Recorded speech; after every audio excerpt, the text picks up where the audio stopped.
I overheard my daughter-in-law planning to dump me in a nursing home so she could turn my estate into an Airbnb.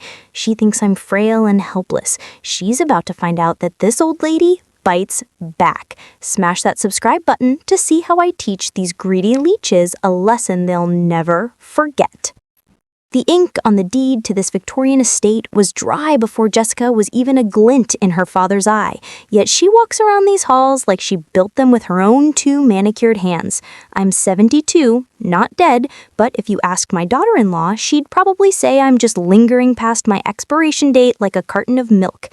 My name is Eleanor, and for the past 3 years, I've been living in a nightmare of beige furniture and passive-aggressive insults in the very home my late husband and I bought 40 years ago. It all started when my son, Brian, lost his backbone somewhere between his college graduation and meeting Jessica. She's a piece of work, that one. A total gold digger wrapped in designer labels bought with my son's paycheck. It was a Tuesday morning, typically the day I enjoy my tea in the sunroom, but Jessica had turned that into her personal yoga studio. I walked into the kitchen, my cane tapping against the hardwood, a sound that used to command respect, but now just seemed to annoy her. She was on the phone, her back to me, sipping a green smoothie that looked like pond scum.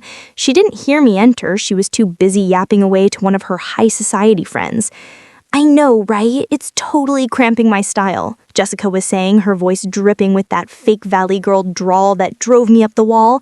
"Brian is such a pushover, but I'm working on him. We can't renovate the master suite until the old bat is out. It's depressing having her creep around. It's giving haunted house vibes." I froze. The old bat? That's what I was reduced to? I gripped my cane tighter, my knuckles turning white. I wanted to scream, to smack that expensive phone out of her hand, but I stayed silent. I've learned that information is more valuable than an outburst. I quietly backed out of the room, my heart hammering in my chest like a trapped bird. So that was the plan. Kick me out, renovate, erase me. Later that evening, the tension at the dinner table was thick enough to cut with a steak knife. Jessica had prepared, or rather ordered, sushi. She knew I hated raw fish. It didn't agree with my stomach, but she always played the innocent card. "Oh, Eleanor, I totally forgot you don't do sushi," she chirped, popping a spicy tuna roll into her mouth. "There's some leftover meatloaf in the fridge if you want to heat it up. Brian and I are trying to eat cleaner." "I'm fine with toast," I said, my voice steady, though I was seething inside. Brian didn't even look up from his phone. "Brian, honey," she started, placing a hand on his forearm. Her nails were painted a garish neon pink. "We really need to talk about the guest list for the summer solstice party. I was thinking maybe your mom would be more comfortable staying in her room that night. You know how loud the music gets, and we don't want to overwhelm her." "I'm sitting right here, Jessica," I said, slicing through the air, "and I handle loud music just fine. I was listening to the Rolling Stones while you were still learning to walk." Jessica let out a condescending little laugh, the kind that makes you want to commit a felony. "Oh, Eleanor, you're so cute. But seriously, Brian, my friends are coming over, and it's going to be a younger crowd. It's just the vibe, you know? We don't want to kill the mood." Brian finally looked up, looking torn. "Mom, maybe she's right. It's going to be a late night. You need your rest." "I rest when I'm dead, Brian. This is my house. I'll attend whatever party happens under this roof." Jessica's smile faltered for a split second, her eyes narrowing into slits. "Technically, Brian pays the utilities now, Eleanor. We're just trying to look out for your best interests. You've been forgetting things lately, leaving the stove on, misplacing your keys." "I have never left the stove on in my life," I argued, but a cold seed of doubt planted itself in my stomach. Had I? No. I knew what she was doing. She was gaslighting me, trying to paint me as senile to speed up my exit. "It's okay, Mom," Brian said softly, completely buying her act. "We know you're getting older. It's normal." I looked at my son, the boy I raised to be strong and kind, now reduced to a puppet for this manipulator. I realized then that begging wouldn't work, arguing wouldn't work.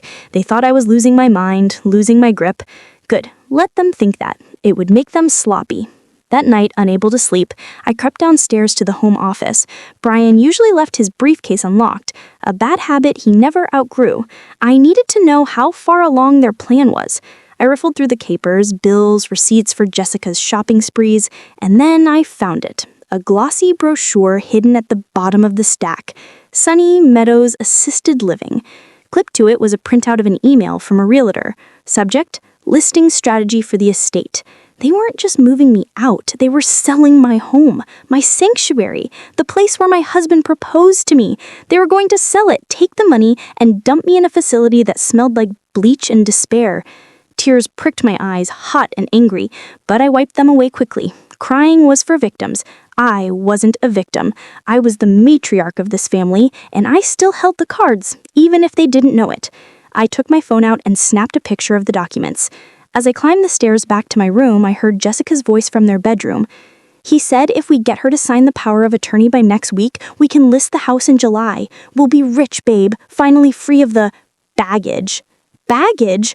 I sat on the edge of my bed, staring at the moon through the window. They wanted a war. They were going to get one. Jessica thought she was playing chess, but she didn't realize she was playing against the Grandmaster. I wasn't going to Sunny Meadows, and come next week, they were going to wish they had never messed with Eleanor. I picked up my old address book and dialed a number I hadn't called in years. It was late, but I knew he'd answer. "Hello?" A gruff voice answered on the third ring. "Eleanor," I said, my voice as cold as ice. "I need a lawyer, a ruthless one, and I need you to find out everything there is to know about Jessica." The next morning, the house smelled like roasted coffee and deception. I walked into the kitchen, making sure to shuffle my feet a little more than necessary. If Jessica wanted a frail old woman, I'd give her an Oscar-worthy performance. She was standing by the island, scrolling through her phone with a manic intensity, her perfectly highlighted hair pulled back in a tight ponytail that probably pulled her brain cells out along with it. "Good morning, Eleanor," she chirped, her voice pitching up an octave. It was the tone one uses for a toddler or a golden retriever. "I made you some herbal tea. It's great for cognitive function." I stared at the steaming mug. It smelled like dirt and mint. "How thoughtful," I said, my voice trembling just enough to be convincing. I didn't sleep well. Strange noises in the house. Jessica's eyes lit up. Noises? Like what? Voices? Banging? She was fishing, hoping I'd admit to hearing things so she could tell Brian I was losing my marbles. "Just rats, I think," I muttered, taking a sip of the vile tea. "Big, two-legged rats wearing designer shoes." She froze, her smile twitching. "You have such a vivid imagination." Anyway, Brian and I were talking, and we think it's time we updated some paperwork. Just boring administrative stuff for the house insurance and your medical files, just in case of an emergency. She slid a thick stack of papers across the marble countertop. I didn't need my reading glasses to spot the bold text at the top of the second page. Durable power of attorney. The nerve of this woman. She wasn't just trying to sell my house, she wanted total control over my life, my finances, my medical decisions. She wanted to legally become my brain. "Oh, paperwork," I sighed, feigning exhaustion. "It's all so confusing these days, all these legal words. Can't Brian handle it?" "That's exactly what this is for," she insisted, shoving a pen into my hand. "If you sign right here, Brian and I can handle everything for you. You won't have to worry about bills or taxes ever again. You can just relax." Relax in a state-run facility while she burned through my savings, she meant. I took the pen, my hand shaking intentionally. I brought the tip down to the paper, watching her hold her breath.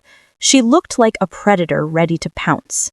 Just as the ink touched the paper, I convulsed my hand, sending the pen skittering across the floor and knocking the mug of herbal tea right onto the documents. Oh my goodness," I cried out, stepping back as the brown liquid soaked into the power of attorney, ruining the crisp white pages. "Look what I've done! I'm so clumsy." Jessica let out a sound that was half scream, half growl. "Eleanor, those were important." She grabbed a roll of paper towels, aggressively dabbing at the soggy mess. The ink was running, rendering the document useless. "I'm sorry, dear. My arthritis is flaring up." I said, clutching my wrist. Maybe we can try again next week, when my hands are steady. Next week? She snapped, forgetting her sweet act for a moment. We don't have time for... She stopped herself, taking a deep breath. It's just better to get it done, but fine, I'll print new ones. She stormed out of the kitchen, her heels clicking angrily. I waited until I heard the shower running upstairs before I pulled my burner phone out of my pocket. Arthur had sent a text. Meeting at the diner, noon. Bring cash. You're going to want to see this. I told Brian I was going to the library for my book club. He was too busy staring at his laptop to care, mumbling a "have fun, Mom," without looking up. I took a cab to the diner on the edge of town, a place with sticky cables and the best cherry pie in the state. Arthur was waiting in a back booth, looking like a noir detective who had seen better days. He slid a manila envelope across the table. Your daughter-in-law is messy, Elle, he grunted, taking a bite of his burger. Real messy. I opened the envelope. Inside were credit card statements, but not linked to any account I knew. These were secret cards, maxed out. Neiman Marcus, Nordstrom, online gambling sites. The total debt was staggering, over $80,000. She's drowning, Arthur explained, wiping ketchup off his chin. She's been shuffling balance transfers for months, but the music is about to stop. The creditors are calling. That's why she's pushing for the house sale. She needs the equity to pay off her secret debt before Brian finds out. If he sees this, he'll divorce her faster than you can say prenup. Brian doesn't know? I asked, scanning the numbers. Not a clue. She intercepts the mail. She has everything set to paperless billing on a secret email account. But here's the kicker. Arthur leaned in, his voice dropping.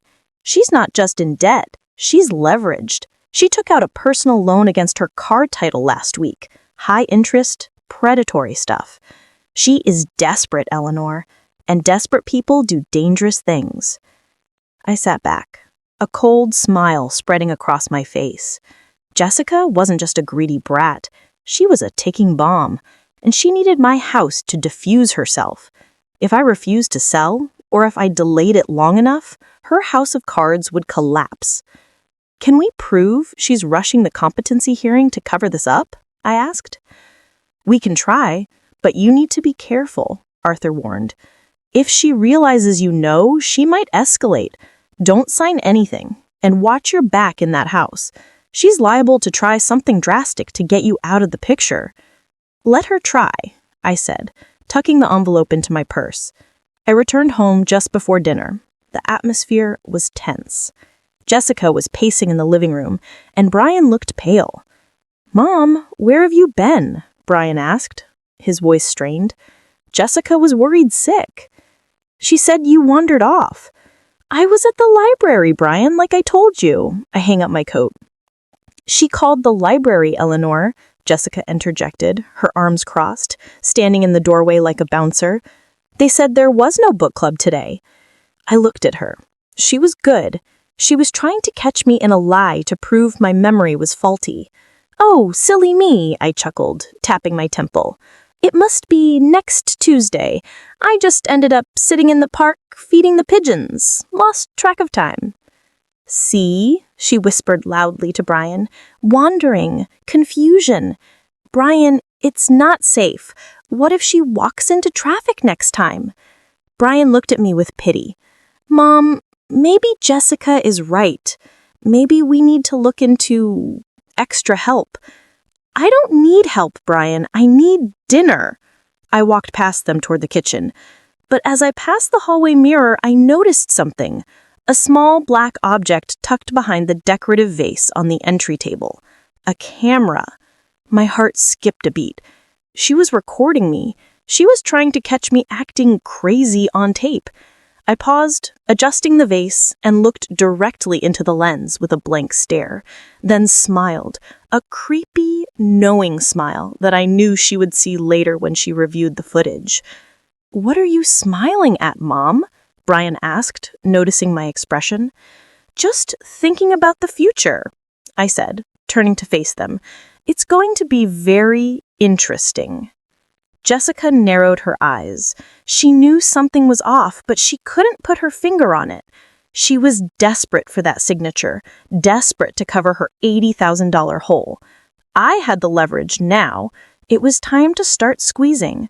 The summer solstice party was 2 days away, and I had a little surprise planned for my dear daughter-in-law. The bass from the rented DJ booth was shaking the vintage crown molding of my living room, threatening to crack the plaster I had paid to restore back in '95.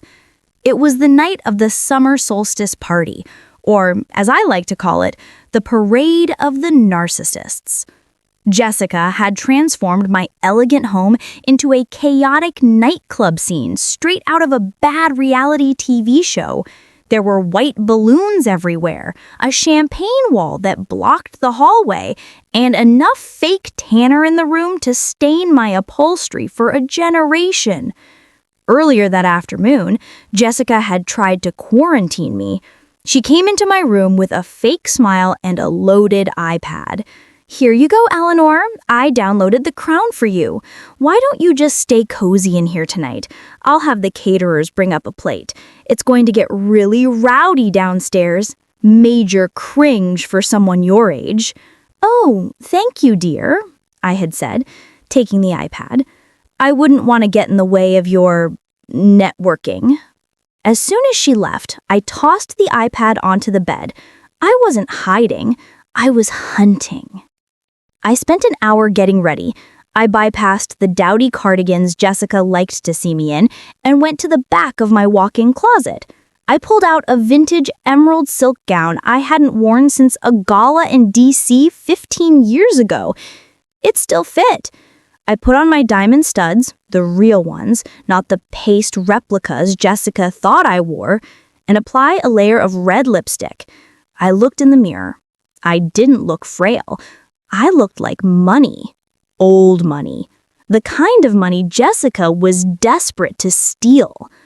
When I descended the grand staircase, the party was in full swing. The room was packed with people who looked like they were auditioning for something. Girls in cutout dresses taking selfies by my fireplace, guys in loafers with no socks talking about crypto and the grind. I saw Jessica across the room. She was wearing a silver sequined dress that was barely there, holding court with a group of women who looked like clones of her. She was laughing, tossing her hair, playing the role of the wealthy hostess perfectly. Until she saw me. Her jaw didn't just drop, it practically unhinged. She excused herself and sprinted over to the bottom of the stairs, her heels clicking frantically on the marble. "Eleanor, what are you doing?" she hissed, grabbing my arm. Her grip was tight, desperate. "You're supposed to be upstairs. You're ruining the aesthetic."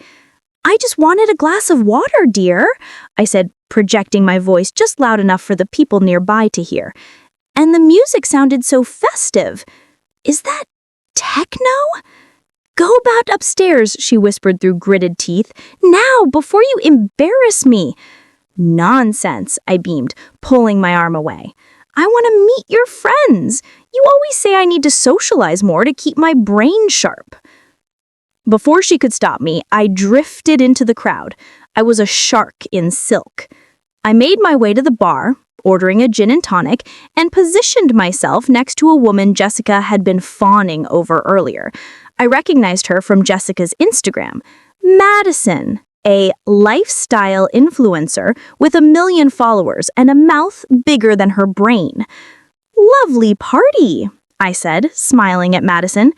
Madison looked me up and down, confused by my presence but impressed by the diamonds. Yeah, it's a vibe. Are you, Brian's grandma?" "I'm his mother," I corrected, keeping my tone sweet. "And the owner of the house. Though Jessica certainly has a flair for decoration, doesn't she? It must be nice for her to blow off some steam. She's been under so much stress lately." Madison's ears perked up. Gossip was the currency of these people. Stress? Jessica? She always posts about how chill her life is, #blessed and all that. I leaned in, lowering my voice to a conspiratorial whisper. Oh, you know how it is. The gram isn't real life.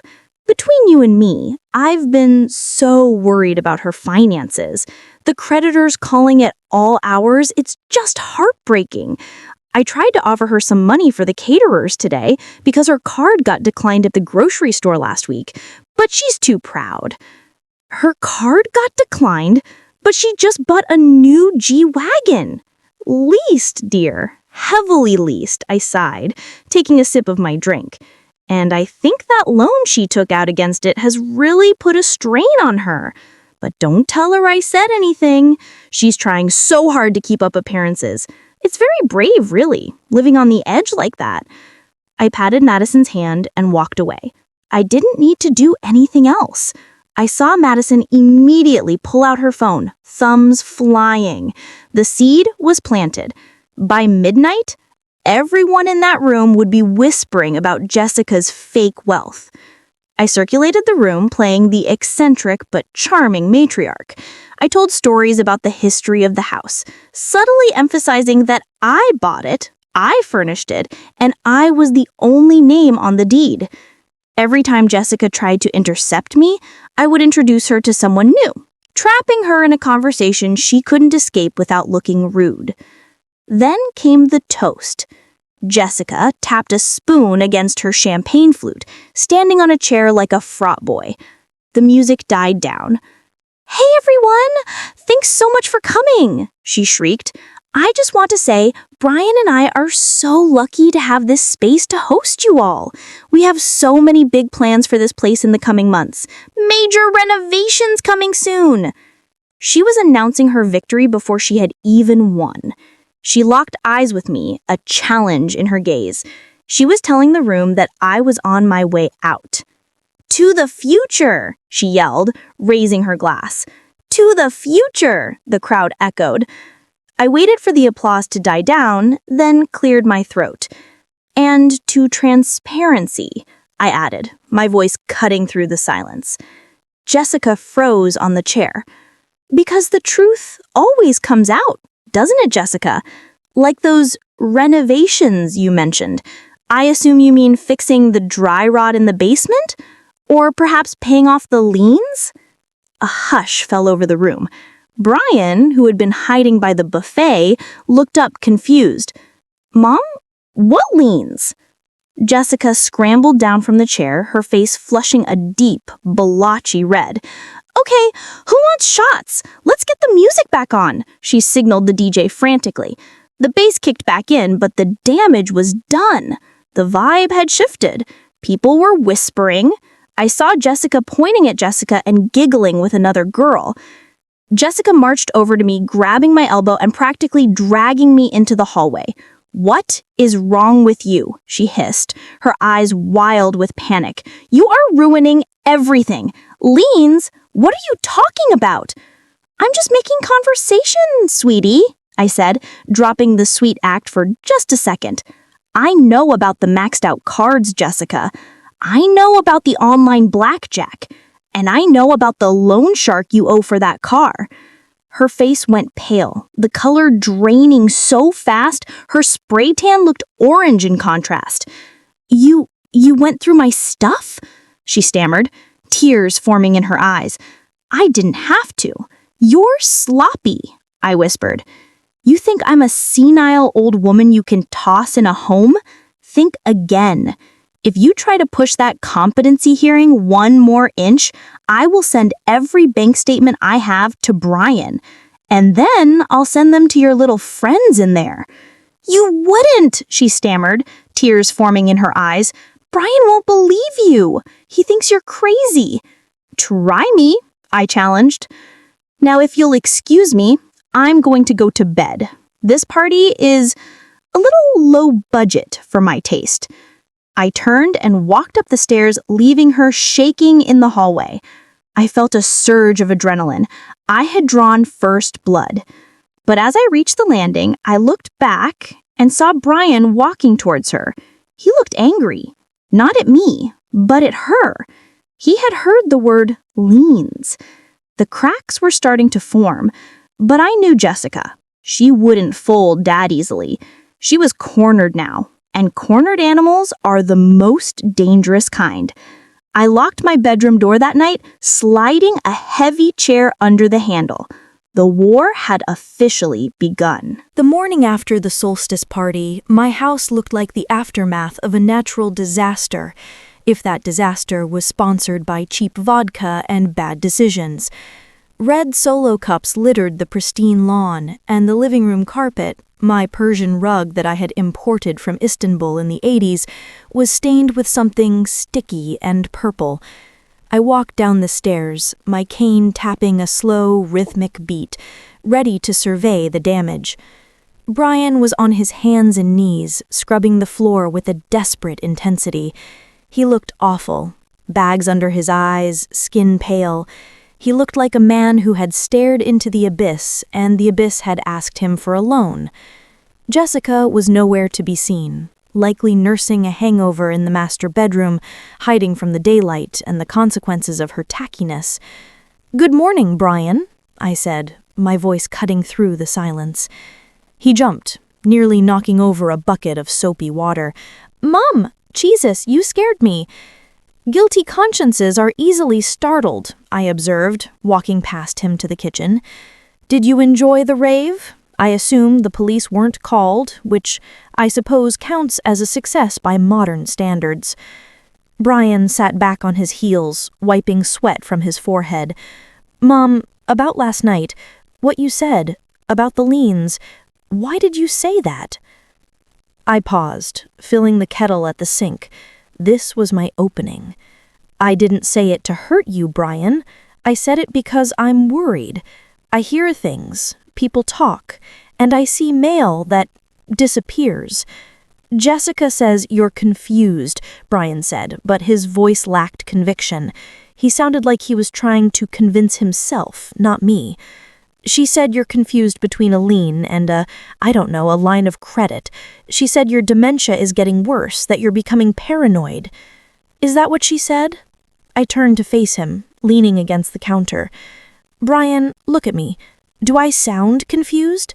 Do I look like I don't know what day it is?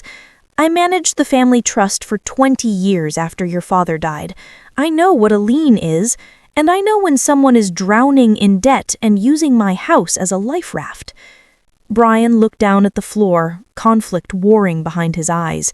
He was a good boy, deep down, but he was weak. He wanted to believe his wife was the victim. Before he could answer, Jessica swept into the kitchen.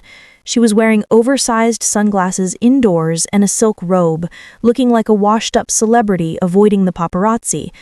"Brian, why are you listening to her?" she snapped, her voice raspy. "I told you, she's sundowning. It was a bad night. Just ignore her." She walked past me, deliberately bumping my shoulder, and grabbed a bottle of water from the fridge. "And Eleanor, the nurse is coming today to organize your pill box. You've been mixing up your doses. I found your heart meds in the trash." I stiffened. I have never thrown my medication in the trash. "See?" Jessica threw her hands up, looking at Brian. "Denial. It's the first stage. She's a danger to herself, Brian. We need to expedite that hearing. If she stops taking her blood pressure meds, she could have a stroke. Do you want that on your conscience?" The audacity took my breath away. She was pivoting. Since she couldn't convince everyone I was crazy with just words, she was going to go after my health. "I can manage my own pills, thank you," I said coldly. "No, you can't," she countered, a cruel smirk playing on her lips. "I've already handled it. I reorganized them for the week, just to be safe. You're welcome." A chill ran down my spine that had nothing to do with the air conditioning. As soon as Brian went back to scrubbing the rug and Jessica retreated to the patio to get some air, vape, I went straight to my bathroom.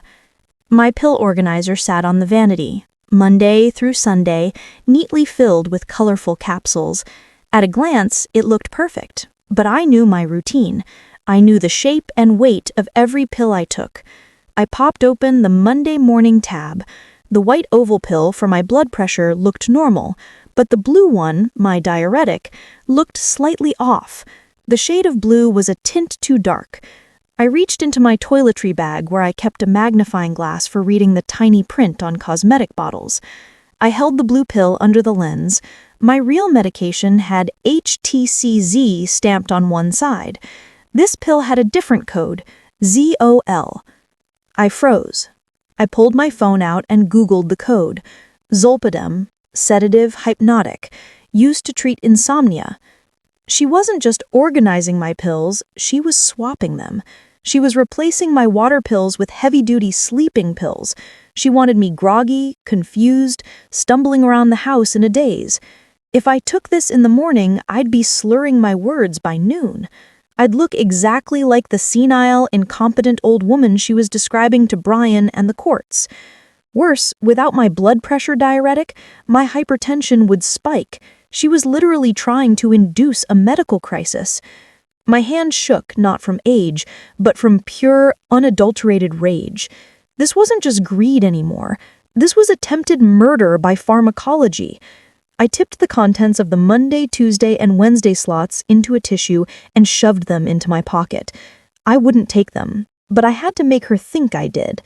I went back downstairs an hour later, making sure to drag my feet. I let my eyelids droop. I found Jessica in the living room, on her phone. "Jessica," I slurred slightly, leaning heavily on my cane. "I feel a bit woozy. The room is spinning." Jessica looked up, and for a second her mask slipped. A look of pure predatory triumph flashed across her face. "Oh no, Eleanor. You probably just need to sit down. Did you take your pills?" "Yes," I mumbled, grabbing the back of the sofa for support. "Just so tired." "Why don't you go take a nap?" she suggested, her voice dripping with fake concern. "Brian and I have to go out for a bit to meet with a consultant. You'll be fine here, right?" "Mm-hmm," I groaned, sinking onto the couch and closing my eyes. "Perfect," she whispered. I heard her stand up and walk over to where Brian was. "Babe, she's out of it again. Look at her. She's practically comatose. We need to go to that lawyer now. If we tell her she's unmedicated and unstable, we can get emergency temporary guardianship by Friday." "Are you sure we should leave her?" Brian asked, sounding worried. "She's just sleeping, Brian. Stop being such a baby. We need to secure the assets before she burns the house down. Let's go." I heard the front door close and the lock click. I waited 10 seconds, then opened my eyes. The woozy act vanished instantly. I stood up, clear-headed and fueled by adrenaline. They were going to a lawyer now. They were going to use my condition to sign over my rights. I didn't have much time. I needed hard evidence. I needed to find where she hid the real pills, and I needed to find out exactly which lawyer they were seeing so Arthur could intervene. I headed straight for their master bedroom. This was a violation of privacy, sure, but considering she just tried to drug me into a coma, I figured we were past the point of polite boundaries. I tore through Jessica's nightstand. Nothing but overpriced face creams and vape cartridges. I checked the bathroom. Nothing. Then I saw it, a small safe in the back of her closet, tucked behind a stack of shoeboxes. It was a digital keypad. I didn't know the code. I tried Brian's birthday. Error. I tried their anniversary. Error. Then I paused. People like Jessica are narcissists. They don't use random numbers. I tried her own birthday. Beep. Click. The door swung open. Inside, there was a stash of cash, a passport, and a bright orange prescription bottle with my name on it, my real diuretics. But underneath that was a file folder labeled Estate Project. I opened it and gasped. It wasn't just about selling the house. There were blueprints, sketches. She wasn't planning to sell the house to a family. She was planning to bulldoze the garden, my prize-winning rose garden, to build a guest cottage for Airbnb rentals. And there was a terrifying document at the bottom, a do not resuscitate order, pre-filled, just waiting for a signature. She wasn't just waiting for me to move out. She was waiting for me to die. I pulled out my phone and started photographing everything. My hands were trembling, but the images were clear. I had the smoking gun, but just as I snapped the last photo of the DNR order, I heard the front door beep. They were back. They weren't supposed to be back for hours. Forgot my wallet, Brian shouted from downstairs. I was trapped in their bedroom, the safe open, the incriminating files spread out on the bed. Steps thumped up the stairs, heavy and fast. I had seconds. I looked around wildly. The closet? Under the bed? No, I was 72. I couldn't scramble like a teenager. I did the only thing I could do. I grabbed the folder, shoved it under my shirt, kicked the safe door shut, it didn't lock, and sat on the edge of the bed, holding my chest, gasping for air. The door flew open. Brian froze. Mom? Brian, my heart, it hurts. If they wanted a medical emergency, I was going to give them one, but on my terms. And this ambulance ride was going to end with a police report, not a nursing home admission. The ambulance ride was a symphony of chaos that I conducted from my stretcher with my eyes closed. I could hear Brian sobbing, holding my hand so tight my knuckles were grinding together. Jessica, on the other hand, was busy negotiating with the EMTs about which hospital they were taking me to, likely trying to find the one with the worst ratings or the furthest distance from my lawyer. "Does she really need the sirens?" Jessica complained, her voice sharp over the wail of the emergency vehicle. "It's probably just indigestion. She ate a lot of cheese yesterday. She's being so dramatic." "Ma'am, her heart rate is erratic," the paramedic snapped back. "Please sit down and be quiet." I almost smiled. Almost. I kept my breathing shallow, clutching my purse against my chest like a lifeline. Inside that leather bag wasn't just my wallet.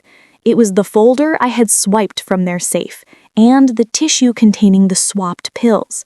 It was the nail in Jessica's coffin, and I wasn't letting it go until I saw Arthur. When we arrived at St. Jude's, they wheeled me into a sterile room that smelled of rubbing alcohol and fear. Brian was a wreck, pacing back and forth, while Jessica sat in the corner, scrolling on her phone, looking bored. She was probably looking up funeral arrangements, or maybe how to inherit a house fast. Dr. Evans, a stern man with no patience for nonsense, came in after running some tests. I decided it was time to wake up. I fluttered my eyelids open, letting out a weak moan. "Mom, you're awake!" Brian rushed to the bedside, looking like a lost puppy. "You scared us to death." "I'm okay," I rasped. "Just tired."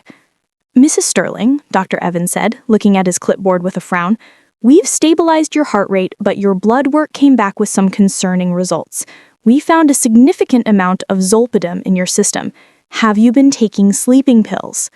Brian froze. "Sleeping pills?" "No, Mom has never taken sleeping pills. She hates them. She says they make her groggy."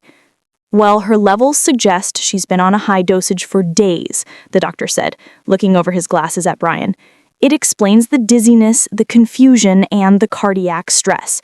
The combination with her blood pressure medication, which, by the way, appears to be completely absent from her system, could have been fatal." The room went dead silent. Brian turned slowly to look at Jessica. Jessica's eyes went wide. She stood up, smoothing her skirt, her defensive walls instantly going up. "Why are you looking at me like that, Bree? She's old. She probably got confused and took the wrong bottle. You know how she is. She's senile." "I am not senile," I said. My voice wasn't weak anymore.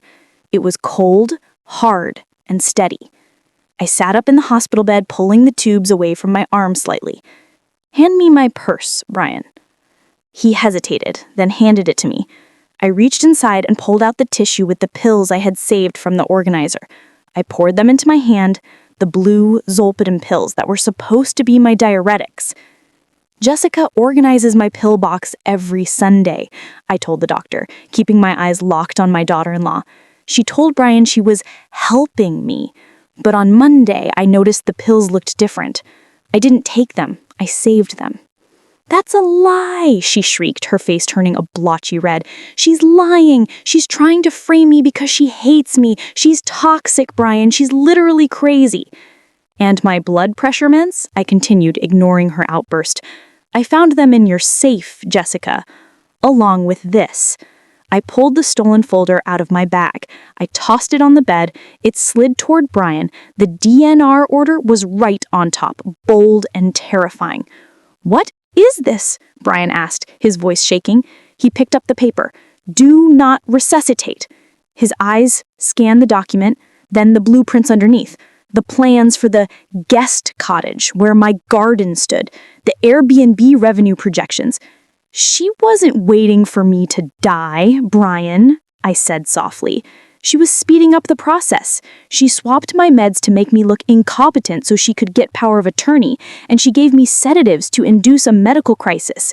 She has a DNR ready so that if I did have a stroke, which the lack of medicine would cause, the doctors wouldn't save me." Brian looked up from the papers. His face was pale, his expression a mixture of horror and betrayal. He looked at the wife he had defended for 3 years. "Jessica?" he choked out. "Tell me this isn't true. Tell me you didn't swap her pills."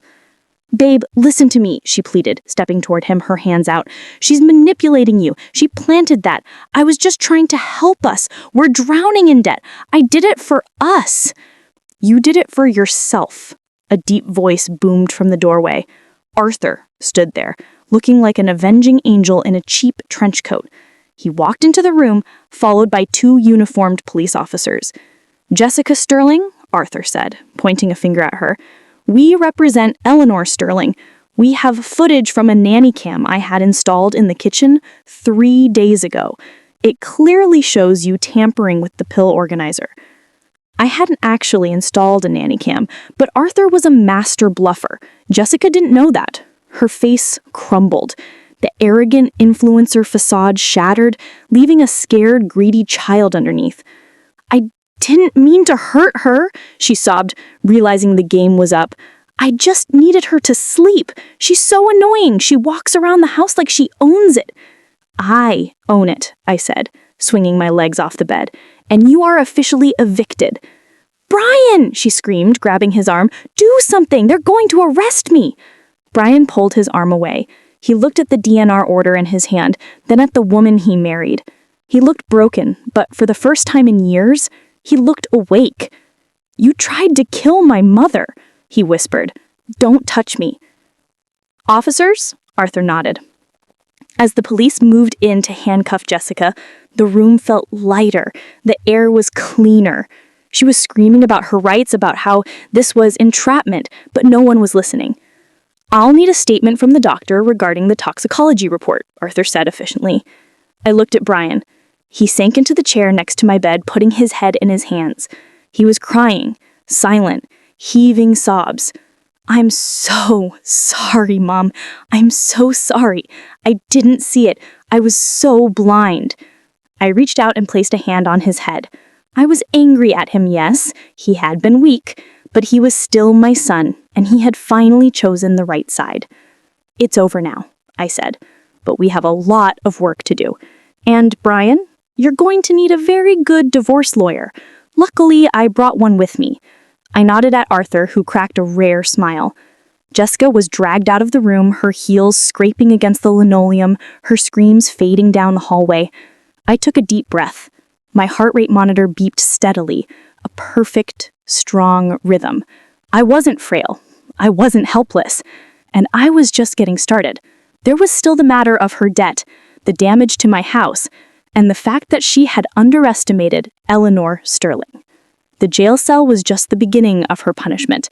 I had a few more surprises left in that folder. The house was quiet. Not the peaceful quiet of a sanctuary, but the stunned silence of a battlefield after the cannons stopped firing. I sat in my favorite armchair in the sunroom, a blanket draped over my legs, watching the dust motes dance in the light. It had been 3 days since Jessica was hauled out of the hospital in handcuffs, 3 days since my son's life imploded. Brian walked in, carrying a tray of tea. He looked 10 years older than he had last week. His eyes were red-rimmed, his shoulders slumped. He set the tray down with a rattle. "Here you go, Mom," he murmured, avoiding my gaze. "Earl Grey, 2 sugars." "Thank you, Brian," I said, taking the cup. "Sit down. You're making me nervous, hovering like a ghost."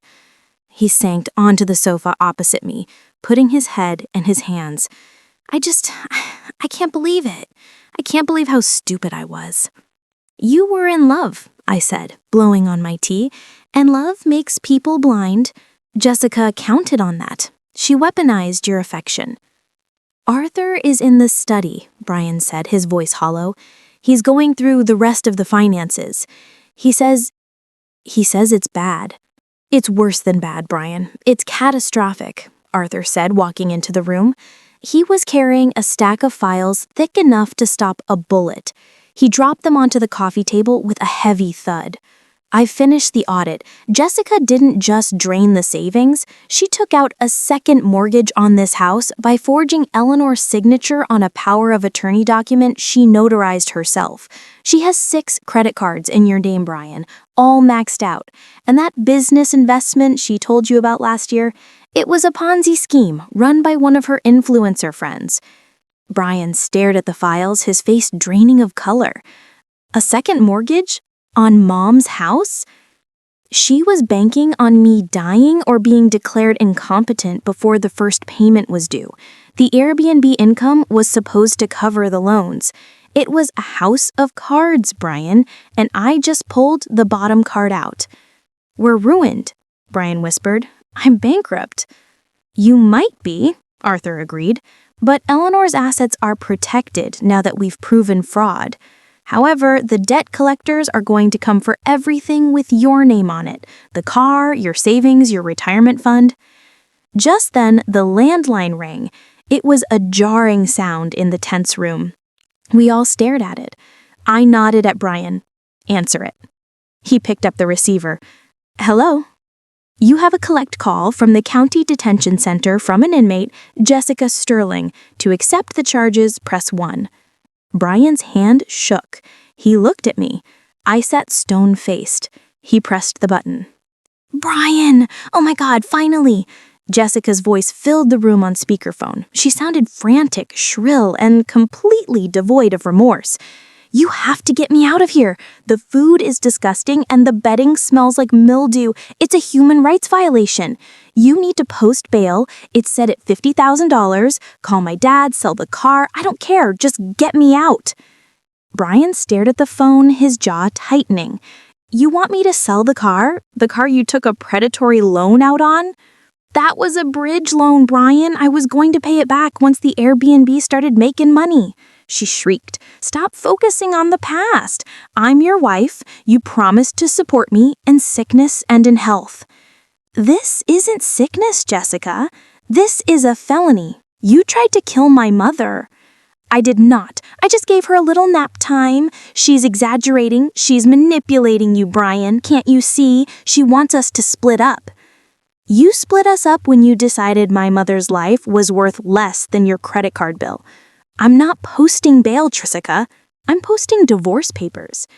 "You can't do this to me. I'm an influencer. If I stay in here, I'll lose my sponsorships. My engagement numbers will tank. You are ruining my brand." "Your brand," I said, leaning toward the phone, "is about to go viral for all the wrong reasons." "Mom!" Jessica gasped. "You put her on the phone? You spineless—" Brian hung up. The click was the most satisfying sound I had heard in years. He unplugged the phone from the wall and looked at me. "She's worried about her sponsorships." "Of course she is," I said, standing up and smoothing my skirt. "That's her currency. Money is just a tool for her, but attention, that's her oxygen, and I think it's time we cut off the supply." "What do you mean?" Arthur asked, raising an eyebrow. "She's in jail," I said, walking over to the desk where Jessica had left her rose gold laptop. "She can't delete anything. She can't spin the narrative. She thinks she's the victim, but the internet loves a receipt, doesn't it?"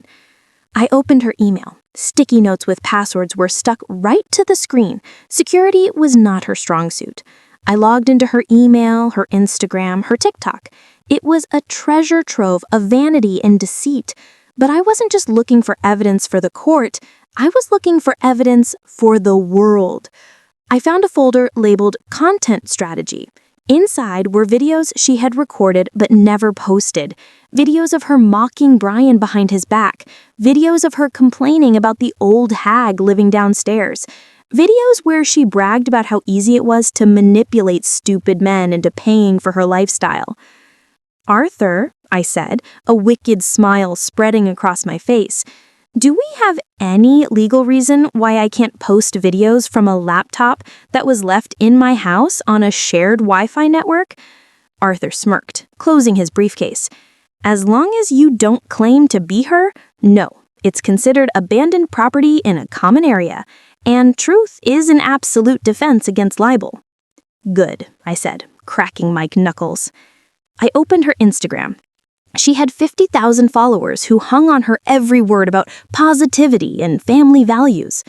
"Brian," I said, "go pour yourself a drink. You're going to want to miss this part." "What are you going to do?" Brian asked, watching me type. "I'm going to do what Jessica always wanted," I said, hitting the upload button on a video where she called her followers gullible idiots for buying the tea she promoted. "I'm going to make her famous." I spent the next 2 hours systematically dismantling her digital life.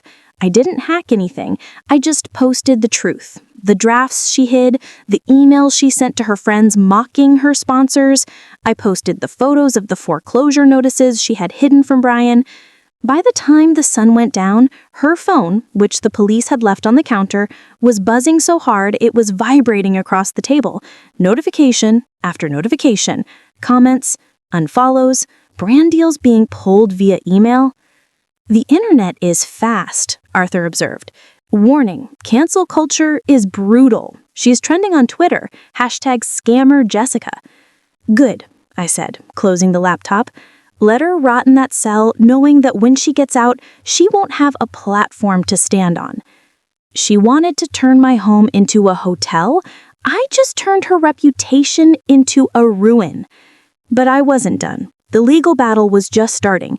Jessica was going to fight dirty in court. She would claim insanity or coercion or blame Brian. I needed to make sure the door slammed shut on her forever. I looked at the safe where I had found the drugs. There was one more thing in there. The house was quiet. Not the peaceful quiet of a sanctuary, but the stunned silence of a battlefield after the cannons stopped firing. I sat in my favorite armchair in the sunroom, a blanket draped over my legs, watching the dust motes dance in the light. It had been 3 days since Jessica was hauled out of the hospital in handcuffs. 3 days since my son's life imploded. Brian walked in, carrying a tray of tea. He looked 10 years older than he had last week.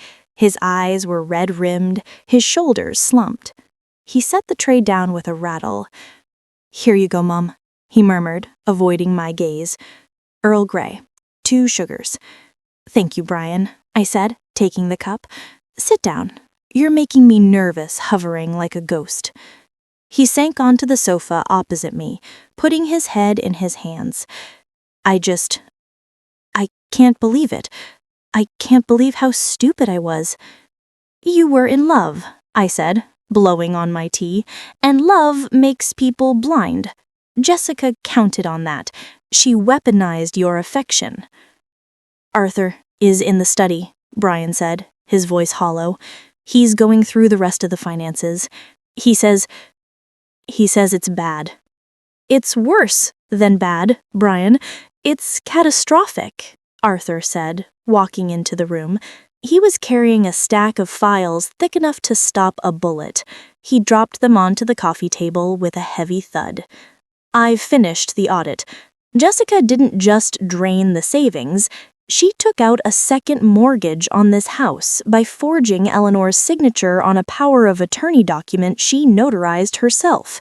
She has 6 credit cards in your name, Brian, all maxed out. And that business investment she told you about last year? It was a Ponzi scheme run by one of her influencer friends."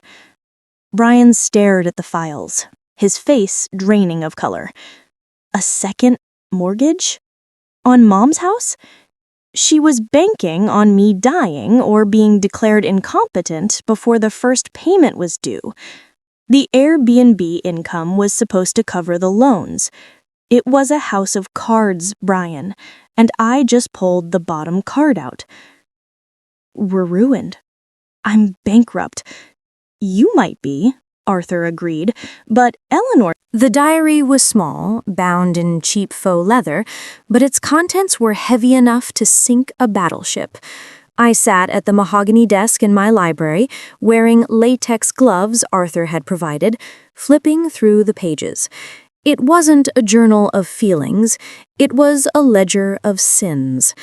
Jessica hadn't just documented her daily life, she had documented her projects.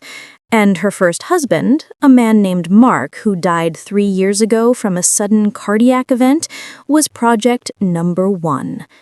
"My God," Brian whispered, his face turning a sickly shade of green as he read over my shoulder.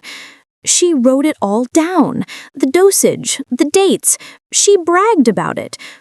"She's a narcissist, Brian," I said, closing the book with a heavy thud. She needed an audience, even if it was just herself. She writes here that Mark was stubborn about his life insurance policy, just like I was stubborn about the house. It's the same pattern. She tampers with their health, plays the grieving widow, and cashes the check. Arthur, who had been pacing the room, took the diary and placed it into an evidence bag. "This is it, Eleanor. This turns an attempted murder charge into a capital murder investigation. We need to get this to the district attorney immediately. They'll likely exhume Mark's body to test for the toxins she mentioned." The following weeks were a blur of legal depositions and media frenzies. My little stunt with her Instagram had worked too well.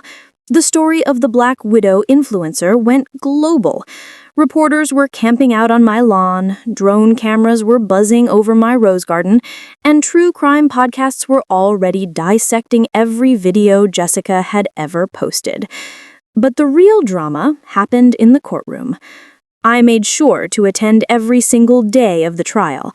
I wore my best suits, sat in the front row, and stared directly at the back of Jessica's head. She looked haggard. The prison orange washed her out, and without her extensions and fillers, she looked like a stranger. Her lawyer, a frantic public defender who clearly wanted to be anywhere else, tried to argue that the diary was creative writing and a manifestation of stress. But the jury wasn't buying it. Not after the toxicology report from Mark's exhumed body came back positive for the exact poisons listed in her diary, not after they played the video of her calling Brian a pathetic stepping stone. When the verdict was read, the courtroom was so silent you could hear the hum of the air conditioning. We, the jury, find the defendant, Jessica Sterling, guilty on all counts. First-degree murder, attempted murder, fraud, elder abuse. Jessica didn't cry. She didn't scream. She just slumped in her chair, her eyes dead and empty. The judge, a stern woman who reminded me a bit of myself, looked over her spectacles at Jessica. "Ms. Sterling, you preyed on the vulnerable. You used trust as a weapon. You are sentenced to life in prison without the possibility of parole." As the bailiffs moved to cuff her, Jessica turned around. She locked eyes with me. For a moment, I thought she would scream or curse, but she just looked small. "I just wanted the house," she mouthed. I stood up, leaning on my cane, and spoke loud enough for the gallery to hear. "The only house you're getting, dear, is a 6x8 cell, and I hear the decor is minimalist." She was led away, and just like that, the cancer was cut out of our lives. 6 months later, the silence in my home was finally peaceful. The champagne wall was gone, the beige furniture had been donated, my Persian rug had been professionally cleaned, though a faint stain remained, a reminder of the battle we had won. Brian was in the garden, pruning the roses. He was going to therapy twice a week. He was still healing, still learning to trust his own judgment again, but he was getting there. He had sold his fancy car, paid off the debts Jessica had accrued in his name, with a little help from my savings, I wasn't heartless, and was working a modest job that he actually enjoyed. He was no longer the puppet, he was my son again. I walked out to the patio with 2 glasses of lemonade.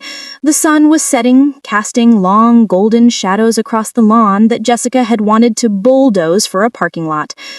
"You missed a spot on the hydrangeas," I teased, handing him a glass.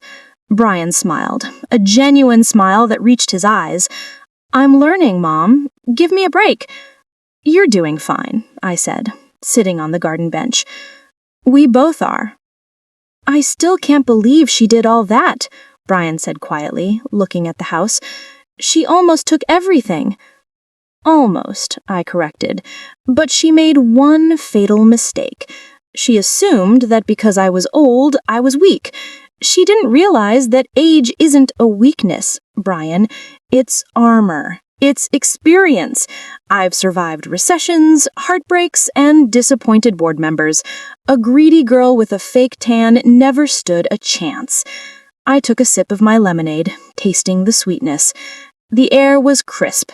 My estate was secure. My legacy was safe. They say you can't teach an old dog new tricks, but they forget that the old dog already knows all the tricks in the book, and she knows exactly when to bite. Jessica wanted a story for her channel. Well, she got one. It just didn't have the ending she wrote. I pulled out my phone. A notification popped up. A news article about Jessica's appeal being denied. I swiped it away and opened my camera app. I turned the lens toward myself, the grand estate looming beautifully in the background. "Smile, Brian," I said. "Let's take a selfie. I think it's time I started my own Instagram account. After all, I have a lot of followers waiting for the next chapter." Brian laughed, leaning in. Click. Game, set, match. The matriarch wins.